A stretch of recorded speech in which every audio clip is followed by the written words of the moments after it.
StrayAllDay.com. Now tuned into the show where you learn the discipline to show up day after day to do the work, the confidence to put yourself out there boldly and authentically, and the mental toughness to continue showing up, doing the work, putting yourself out there. Even when the success you've expected to achieve has yet to be achieved. And on top of all this, you get a huge dose of personal initiative that is go-getter energy that moves any one of us, including yourself, to go and make things happen instead of waiting for things to happen. And then we put all this together into a series of frameworks, approaches, insights, strategies, and techniques all underneath the umbrella of one unifying philosophy that is called work on your game. My name is Dre Baldwin, also known as Dre All Day, and welcome to the show. And today's topic is 4 methods for feeling better about yourself. And this is I'm not coming at the angle that maybe you expect. So make sure you stay tuned for this one. But before we get into it, remind everybody I send out a text every day, guaranteed to have you focused, sharp, and on point to start your day and to take you through the day. I call it daily motivation. I send out one every week also. I call that the Monday motivation. You should be receiving both of these texts. All you got to do to get into my text community is text me right now, completely free. My number is 305-384-6894. You'll be in my text community. Secondly, Work on Your Game University. That is the only place I do any coaching. If you want to work with me directly, I have a 4-part framework based around mindset, strategy, systems, and accountability. If you need to step up your discipline, if you need to put some structure and organization around what you're doing, if you know what you want to do, but you have no idea how to go about actually doing it, if you know that mindset is one of the biggest challenges that you have for where you're trying to go and what you're trying to maintain, if you know exactly what to do and how to do it and all those things, but you know you're going to need some accountability in the process and someone who can help keep you accountable and make sure everything stays in line as supposed to be, Work on Your Game University is the place you need to go. It's workonyourgameuniversity.com. You can schedule a time to get on a call with us free of charge. We'll talk about where you're at, where you want to go, what you think might be in your way. Once we're clear on that, if we believe you'd be a good fit for what we're doing, we'll tell you how our program works, what it looks like, and all of that. And we'll go from there. Again, workonyourgameuniversity.com. That link is, as everything is, down below in the description. All that out the way. Let's get into the topic here today, which is 4 methods for feeling better about yourself. Now, confidence is a very important internal trait. All right, it's the number one most sought after internal trait that most people want, right? In my experience, that's the main thing most people want. They want to be more confident. Most important one, then, to be confident is discipline, because confidence is a result of discipline. Confidence comes from discipline. So what we're going to talk about here today is 4 methods that you could use to boost your self-esteem, i.e. your confidence, and enhance your self-image. Now, some of these are things that you probably should do, and some of them are things that you should be careful of. So I'm just going to tell you the 4 methods, because there are 4 methods that people generally use to make themselves feel better about themselves. That's what I'm going to go over. I'm going to explain what each one of them is, how it works, why people do these, and I'll tell you my recommendations as to whether or not you should do them. Because just because they will make you feel good doesn't mean they're going to help you do good. Those are 2 different things. So be careful. Point number 1. Topic here today: 4 things people do to feel better about themselves. Number 1, accomplishment, achievement, and success. Now, this one is not a trick point. Now, this is what most of you, listeners of a show like this one, are usually after on a daily basis. You're trying to accomplish things, you want to build up your achievements, and you want to become successful, however you choose to define the term. You go out and work, strive, struggle, put out effort, consume, learn, invest in yourself in many ways in order to do what? Achieve more, have more accomplishments, and build up your resume of success. This is a good thing to do. Again, this is not a trick. This is a good thing that you should do. I engage in this one a lot as well. I do this, every day. Working, striving, investing, getting better, figuring out what's working, what's not working, killing things off, bringing new things up, making changes, remixing stuff. This is what we do every day. This is usually what you're doing when you're at work, at least when you're not scrolling social media and taking cigarette breaks. This is usually what we're doing, right? This is the best, healthiest, and most highly suggested process for feeling better about yourself. So if you want to feel better about yourself, I'm giving it away here in point number 1. Do more of this. Go after accomplishment, achievement, and success. All right, this will make you feel good about yourself.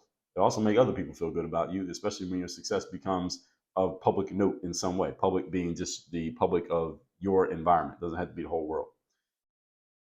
If you want to improve your self-esteem, you want to feel better just when you look in the mirror, the best way to do it, at least amongst the options I'm going to share here today, is through this right here. If you're going to do something to feel better about yourself, this is the best way to do it. Achieve, accomplish, and be successful. That's it. Build up your resume. Go do something productive. Help other people achieve success, which is the only way you can get it for yourself anyway, and build up your success in the process. All right? The only way you can build up your own success is by helping other people be successful. Think about it. Think about anything you've done that you would consider to be successful. How'd you do it? You had to do something to help another person. I became a pro athlete. How did I do it? I had to do something on the court that helped a team, or at least made a team believe that I could help them, which made them willing to give me a contract and pay for a flight and put me up in a home and get some internet in there so I could play basketball for their team. I had to do something for them in order for them to do something for me. These days, I work as a coach, or I write a book, or I put out a course, or I go on stage and do a speaking gig. What am I doing? I'm doing something that serves other people, and because I'm serving other people, they're willing to give me the thing that I want, which might be might be them writing me a check, it might be them putting me on their stage, it might be them putting me in front of their audience, whatever it is. I get what I want, they get what they want. Only way you can build up success is by doing other things for other people.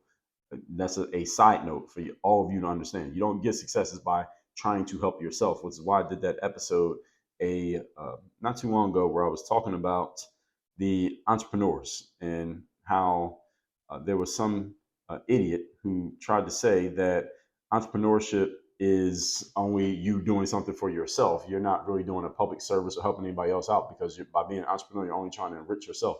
Was some stupid shit that some socialist driven person has learned, and makes no sense, because the only way an entrepreneur can make money is by serving clients and customers. You have to be giving somebody something that they want. That's the only way they'll give you money. Otherwise, they wouldn't give it to you. So that doesn't make, again, the only way to be a successful entrepreneur is to help a whole bunch of people. There's no other way to do it. I talked about that in episode 2754. So any of you, whoever has some fool, whether that be you, a family member, a teacher, or any other idiot you come across, try to say some dumb shit like entrepreneurship is only serving yourself, listen to episode 2754. I'll give you plenty of ammunition that you have my permission to go and use in a conversation with that idiot, and keep the conversation as short as possible, because that person is probably not someone you should be talking to anyway. Point number 2. Today's topic, once again, is 4 methods that people use to feel better about themselves. Number 2, sacrifice and martyrdom. Again, remember the topic. These are things people do to feel better about themselves. Sacrifice and martyrdom. Now, this is a rather cynical approach to feeling better about yourself, but just because it's cynical doesn't mean people won't use it. And people often choose this route. I'll give you some examples. This is the route that people take when they consciously choose the victim mentality.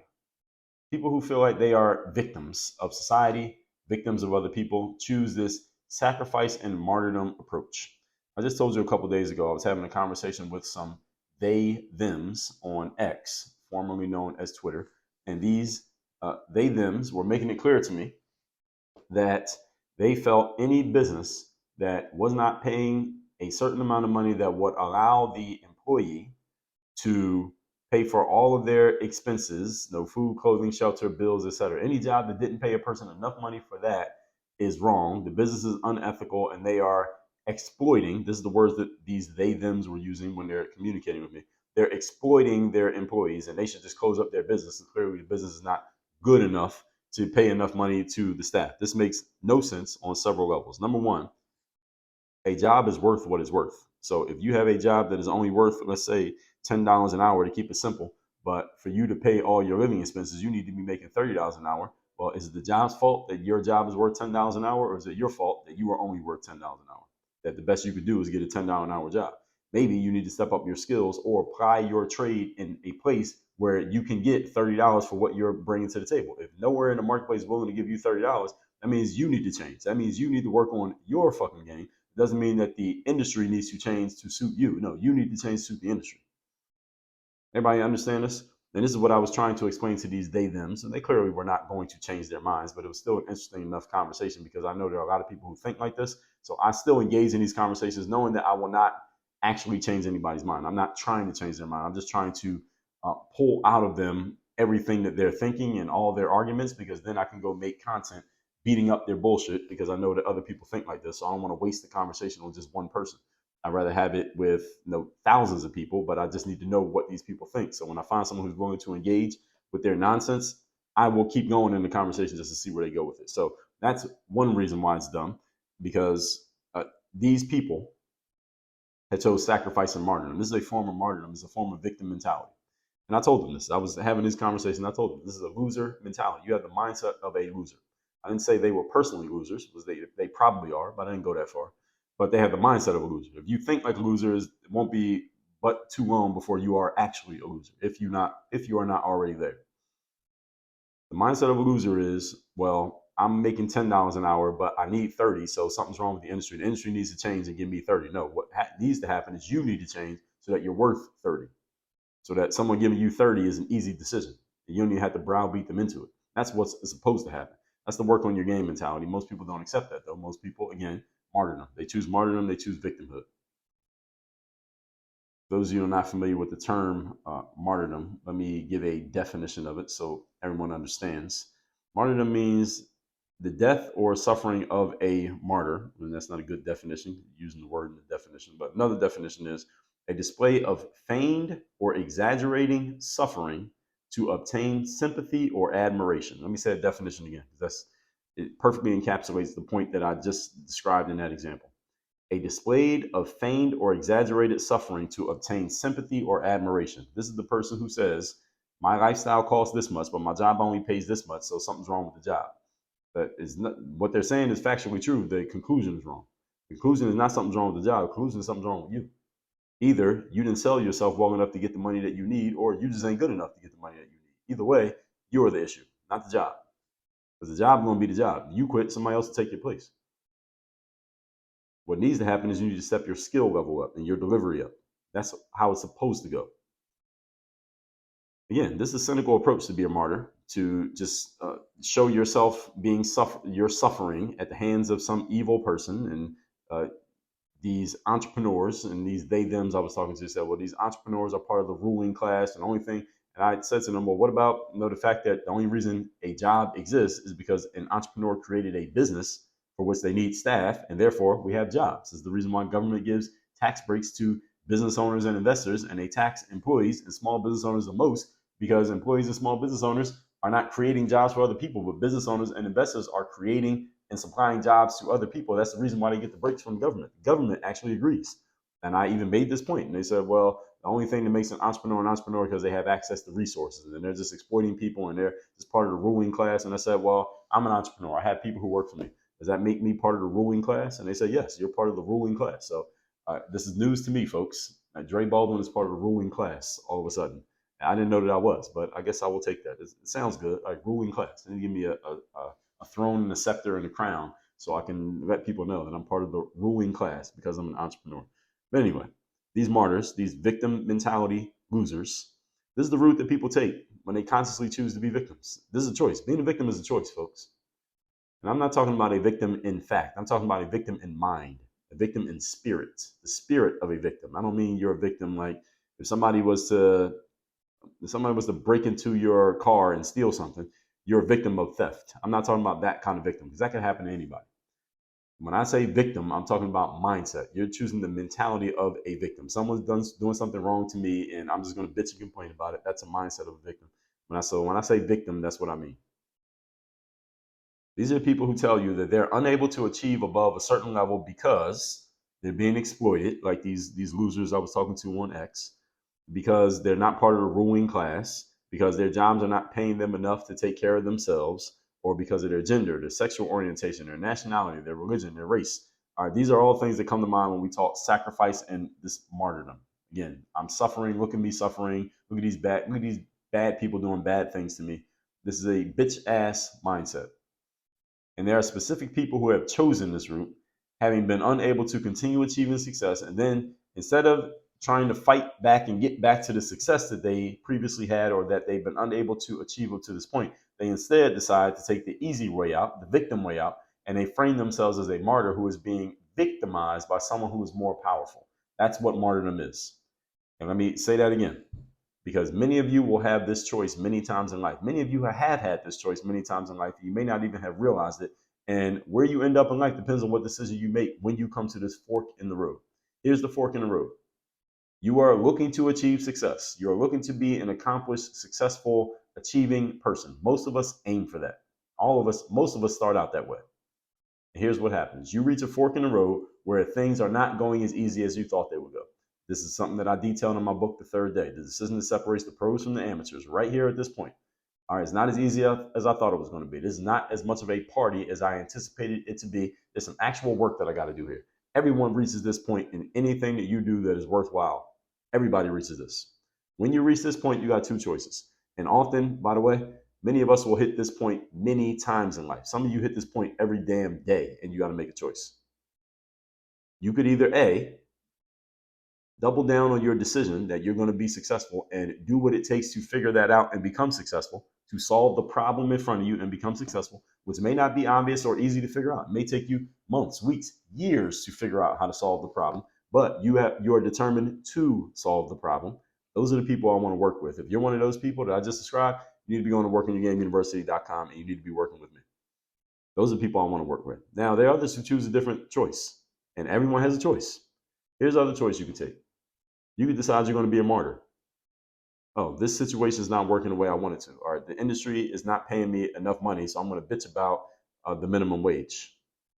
All right, the industry is not paying me this. I'm going to bitch about the ruling class and these ruling class entrepreneurs who are exploiting me by having me work for $10 an hour because that's all I'm worth. And when they raise the minimum wage to 30, I have no job because nobody will pay me 30 because I ain't worth but 10. All right, so I'm the victim of the situation. All right, this is a choice.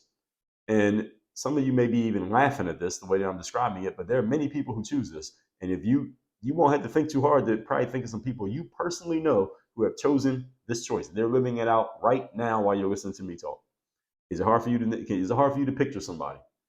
I would bet most of you, it ain't hard for you to even picture a person who fits this description perfectly. Probably more people than you thought, if you think about it long enough. If I leave a long enough break here, you can probably think about a few. Because I know a lot of people who choose choice A. They choose to double down on, I'm going to make this work, and the determination and whatever, relentlessness and the effort and the persistence and all those things that we talk about, the mental toughness, discipline, all of those things that it takes to make it work. I know a bunch of people who take that route. Actually, I don't work with anybody who doesn't take that route because you would never find your way to me if you're not that type of person. You'd be turned off by me within 2 minutes of listening to me talk if you weren't that type of person. But everybody I know who's like that, all right, you know a bunch of people. Average person knows about anywhere from 500 to 1,000 people. All right, how many people do you know who are like you? You could probably count them on your fingers, right? Okay, so everybody else you know, they ain't like you, and they took another route. You may think it's sad. I'm not asking you if it's sad or happy. I'm asking you, is it true? And it is. If I'm wrong, somebody let me know. So what happens is these people who choose choice B frame themselves as some sort of martyr, a victim. They've been victimized by the situation, and thus they're unable to achieve success. And then here's the key, because remember what today's topic is. I'm on the second point, but the topic is things you do to make yourself feel better about yourself. What do you do to make yourself feel better about yourself? These people, as victims, they wear this victimhood as a trophy. This makes them feel good. This makes them feel significant, as Tony Robbins likes to say. This need for significance. Listen, people can find significance many different ways. Yes, you can find significance by accomplishing and achieving and striving and being successful, but that's hard to do because you're in a race against a whole bunch of other high-level individuals, and it ain't always easy to win that race. You can win it, but that's a hard race to win. It takes a lot of effort. There's another way to do it. Let me not even try to win that race. Let me just mark myself as a victim. You can get a lot of not, I was going to say accomplishment, it's not the right word. You can get a lot of significance by labeling yourself as a victim and showing everybody how much of a victim you are. And guess what? You ain't got to do any work in order to get it. So this is a tempting route to choose. And this is why some people choose this route, because you don't have to do any work, but you get a whole bunch of attention because you're a victim. Are there examples? I'll give you some examples. Remember Colin Kaepernick? Martyr. He chose the martyr route. He chose the victim route. Somebody tell me I'm wrong. He chose the victim route. He was playing in the NFL. He decided, for whatever reason you want to believe, we won't even go into the reasons that any of us think, because many people have different reasons, different ideas as to why he did this. He has his own explanation that sounds good, but may not be true or not. We don't know. Colin Kaepernick was playing in the NFL. He decided to start taking the knee during the national anthem. He drew a lot of attention for taking this knee. He ends up out of the NFL. His contract was up. Nobody signed him to another contract. That was 6 or 7 years ago, maybe 8 years by the time you're hearing this. He hasn't played in the NFL since and probably will never play in the NFL again. And he gained his significance by being the victim of racists or the NFL or the unfair system that decided to not have him in the NFL after he decided to use his First Amendment rights, his free speech rights, to take a knee during the national anthem. He martyred himself And this is the way that he got significance, because he probably won't be able to get it through the NFL again. I mean, Colin Kaepernick, he wasn't the best quarterback in history, but he had one of the most 30 prestigious jobs in all of professional sports, was being a quarterback of an NFL team. That is the most prestigious job in team sports, is being an NFL quarterback. And I played basketball, and I still have to admit the most prestigious job you can have in sports is being a quarterback of an NFL football team. There's only 30 jobs, and given that it's 30 teams, assuming that there aren't any more teams, that's the most prestigious job you could have. He gave it up. Well, he lost it first, and that he was a backup quarterback. But still, even then, there's 3 quarterbacks on every roster. That's still less than 100 people have that role. He had it. And he martyred himself and gave that up in order to be this victim of the system, because that gave him significance. And for whatever reason, again, there's a lot of things you can say about that. There's a lot of things he said himself about it, and others have said on his behalf. He martyred himself. Another example, Black folks who have decided that, especially Black Americans specifically, I want to target here because I live in America. Black Americans who have decided, you have been indoctrinated with this idea that the white man or racism or the system or whatever happened 200 years ago is holding you back. It is blocking you from success because of the racist systems and the racist people here in the United States. And that's keeping you from being successful. So anything in which you don't get the success you aim to get, you can always blame that. You always got this victim card that you can always pull out of your back pocket when things don't work out. All right, I consider this complete bullshit. If you can't tell by my tone and the words that I'm using, or you haven't heard me talk about it before, because I have in detail, and I will again. All right, this is a martyrdom. This is a choice of martyrdom. I'm just going to victimize. I'm just going to be a victim rather than trying to actually succeed. I suggest you stay away from these people. Now, if you're already in one of these places, I probably already pissed you off enough that I ain't even got to say anymore. So let's move on to the next point. Today's topic, once again, is the 4 things that people can do to feel better about themselves. Number 3 option, acquiring material things. Material acquisition. This is one that is important to be brought up. I made it its own point here because us who live in Western society, this is a big thing. We are consumers. We live in a consumer culture. It's part of our culture to consume. Material things can be something as simple as the accumulation of money. Money itself is a material thing. And of course, the things that we can acquire with money. You probably don't need much help in filling in the blank for this one. Most of you can figure it out. Look around in whatever space or room you're in right now. You see a whole bunch of material shit that you bought with money, right? And a whole bunch of shit that you do to make money. Some of you are doing it right now. Whatever you do to make money, you're at that place right now and you're doing the thing that's going to make you money, or at least what you believe is going to make you money. And you're thinking about the things you're going to get when you get some money, right? Even if you don't have it right now, you're like, all right, as soon as I get some money, I'm gonna get this. All right, you're listening to this right after Christmas in the United States. All right, what'd you buy for yourself? What'd you hope somebody else bought for you? What are you going to do with the money that you got right now? You got some of you work in places where you got some bonuses, right? Now you got some extra money. What you going to do with it? You're going to go spend it on something. I'm not saying it's a negative thing. I'm just saying this is what we do. This is one of the things that we do to feel better about ourselves is we go buy shit. All right, we are a culture of consumers.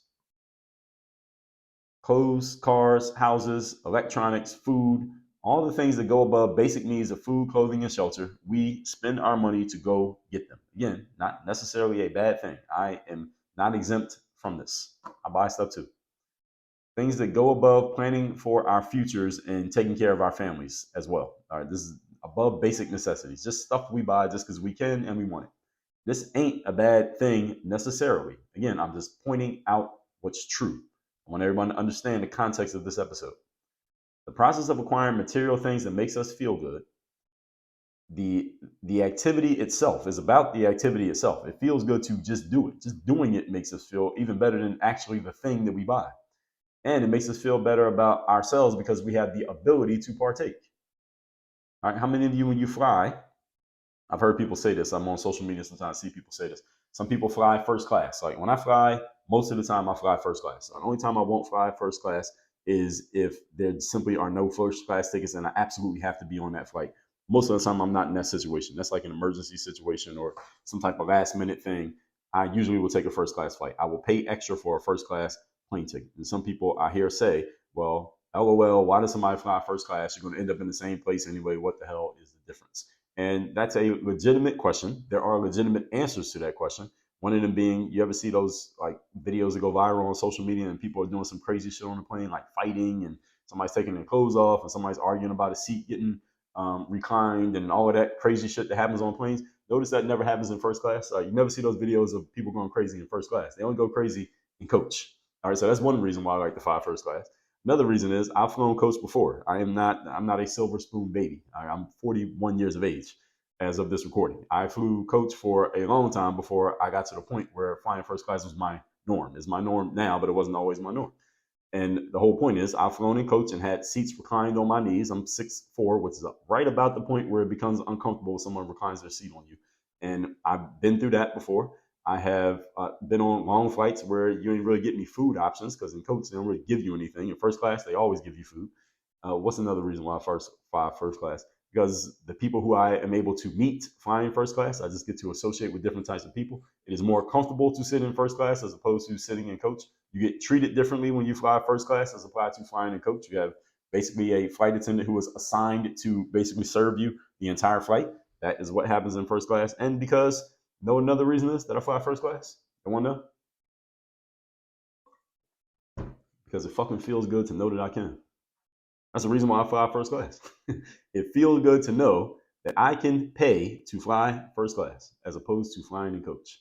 That's one of the reasons that I do it.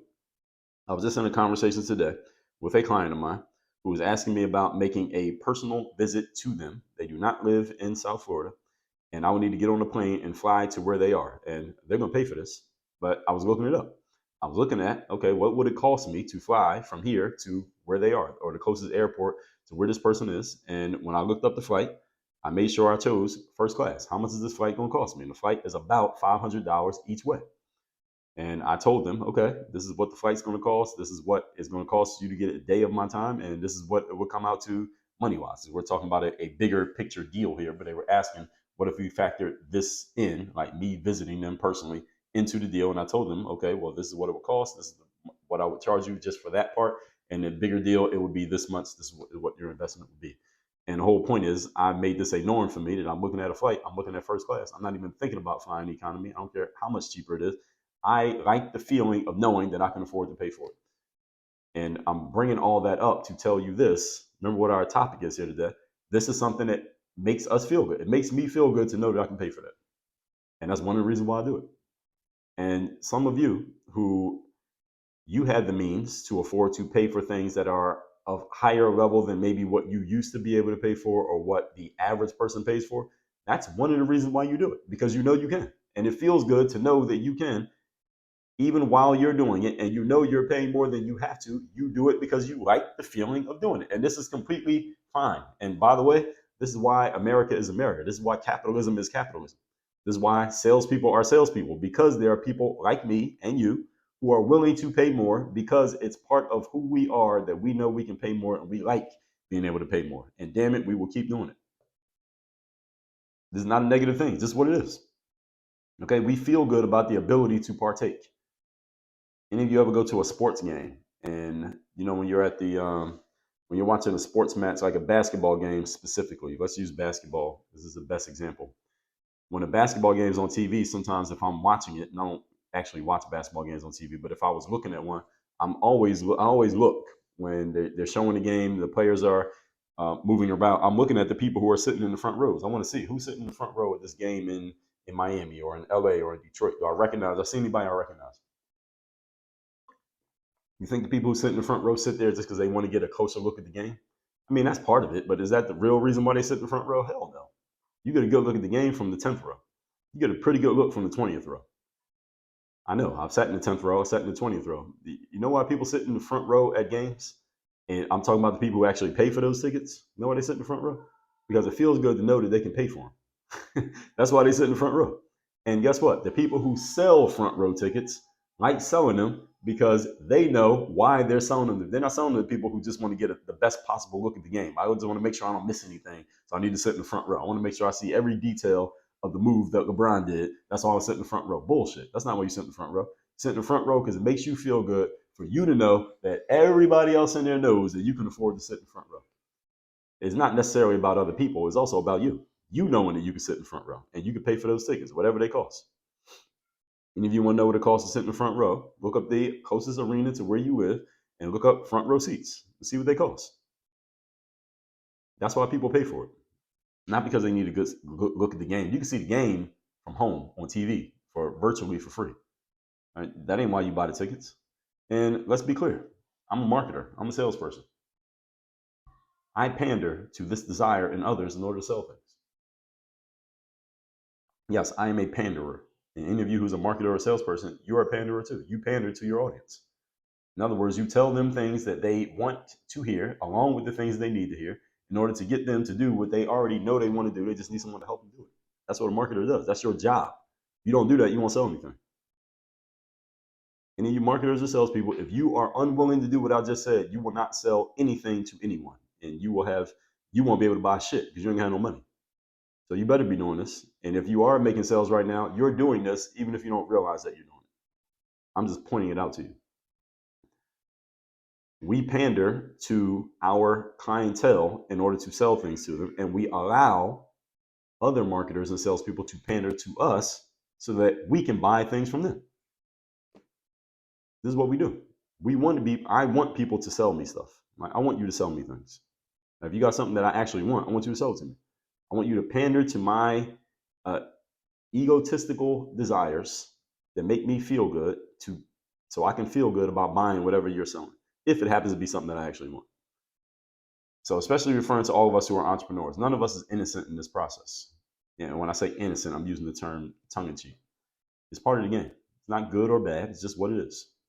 Again, I wouldn't call this one a bad thing, this third point. I was just simply keep a close eye on your habits in this area. Similar to how the food pyramid tells you, keep a close eye on how much processed sugar you take in. I got some processed sugar sitting on my desk right now in the form of some candy. You got to be careful how much of it you take in. So be careful, even though it feels good to buy stuff. Don't just be reckless with spending stuff because your money can run out. You get in trouble with that. So just be careful with that. But understand that is part of the game. And especially in Western society, we are buyers and we are spenders. Point number 4. Today's topic, once again, is 4 things we do to make ourselves feel good about ourselves. Number 4, disapproval of others and blaming your situation on the bad people. This is another thing we do. This is directly connected to, and it's the deepest depth of the victim mentality. So I touched on this strongly in point number 2. Disapproval of others and blaming your situation on those other bad people. These are the they, thems I was talking to on X yesterday, who were telling me about how the entrepreneurs who are hiring people for jobs, but the job doesn't pay enough for the employee to pay for all of their expenses, then the entrepreneur is clearly exploiting others and they are low on ethics and they have bad morals and they're just a bad person because they're not paying people enough money. All right, this is the deepest depth victim mentality. And this makes these people feel good. See, this is the moral high ground position that they're taking. This is called the moral high ground logical fallacy. Is when you tell someone that they're wrong simply because they don't have the same morals as you. They're just not as good of a person as you. They're not as upstanding as you. That's the only reason they could possibly disagree with you. That's a logical fallacy called the moral high ground. And people use this all the time. If you listen, you'll notice people using this more often now that I pointed out, and you might even notice yourself using it. This is the moral high ground logical fallacy. You're just a bad person. That's the reason why we disagree. Not because your point is better than mine, not because you see things differently from me. You're just a bad person. That explains all of the disagreement that we're having here. And people use this all the time. Again, start paying attention. You'll start noticing this everywhere. These are the people who have concluded and decided that they cannot and will not achieve simply because something or someone is in their way or holding them back, and thus they will never be able to achieve past a certain level. They have reached their ceiling in life, and they have resigned themselves to a fate that they have decided on of their own making, but they assigned it to somebody else. See, this is the key point. See, the deepest depth of victimhood is you have decided that there's a certain level that you can't get past, but instead of owning it and saying, I've decided this for myself, no, you blame it on someone else. See, I can only go this far because of what my parents did to me. I can only go this far because I'm Black. I can only go this far because I'm a female. I can only go this far because I'm transsexual. I can only go this far because these people are exploiting me. I can only go this far because these people control the industry and I can't get in. I can only go this far because these people are hating on me. See, that's the victim mentality. Instead of owning it and saying, I can only go this far because this is what I've decided for myself and I don't want to change it. Oh, see, that would be taking ownership. I could help that person. That person I can work with. I can help you figure it out. But the person who decided that your fate is based on what somebody else did, I can't help you.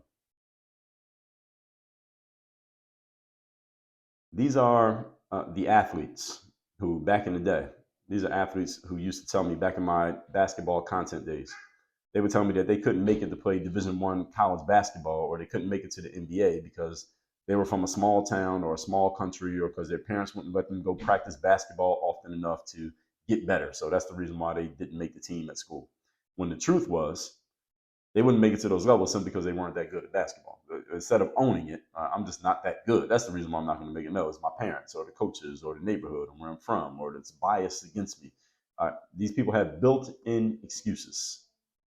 If you catch yourself with these built-in excuses, these habitual excuses, these automatic negative thoughts, ants that I described in my book, Work on Your Game, that you can get at workonyourgamebook.com. All right, these are all symptoms of this. This is the deepest depth of the victim mentality. These are people who I see on social media who said, I saw this person on social media the other day. They responded to something that I said, probably in this conversation about exploitative, so to speak, entrepreneurs. All right, whatever that's supposed to mean. Well, I told you what that was supposed to mean. This person had in their bio, it said, eliminate all billionaires. That's what it said. Eliminate all billionaires. Now, I did not engage them on that point, but it made me think, what do they mean by eliminate all billionaires? How are you going to eliminate? You're going to kill the people who are billionaires? Or you mean you just got to take away a certain amount of money so they no longer have a billion? And if so, where does the money go? And who does it go to and why? Now, why would you take away something that someone earned? Or people who say things like eat the rich. Or there's a politician named Alexandria Ocasio-Cortez, AOC for short. She wore a dress at, I believe it was I forget the name of that event, this event in New York, and the dress said, tax the rich. All right.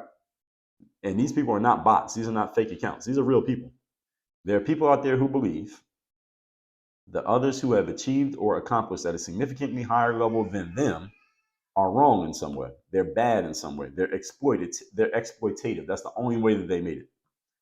And that's the only way they could have achieved at that level is by doing something wrong or bad.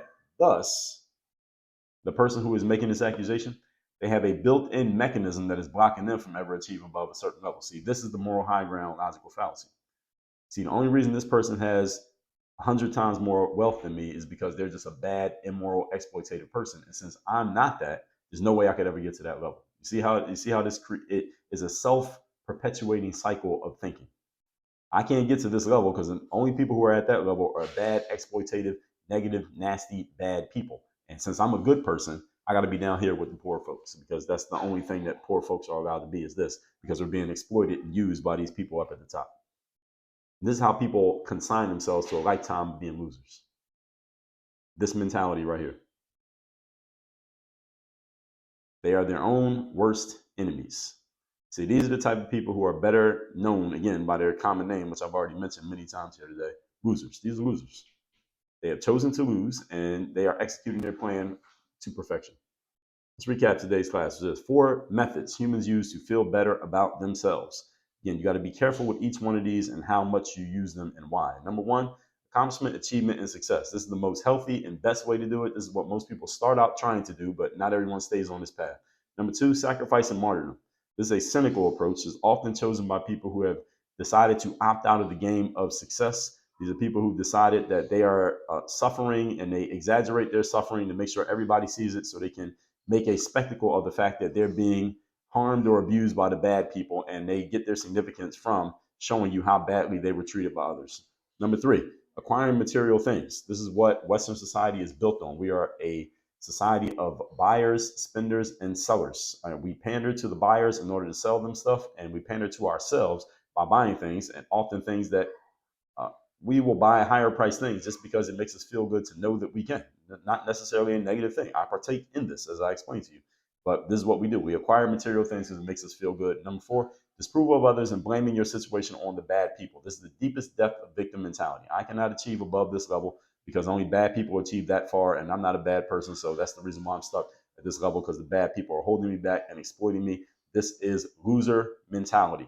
You have this mentality, you need to fix it immediately because you're on a fast track to being a full-fledged loser. And once you get there, it's hard to get out.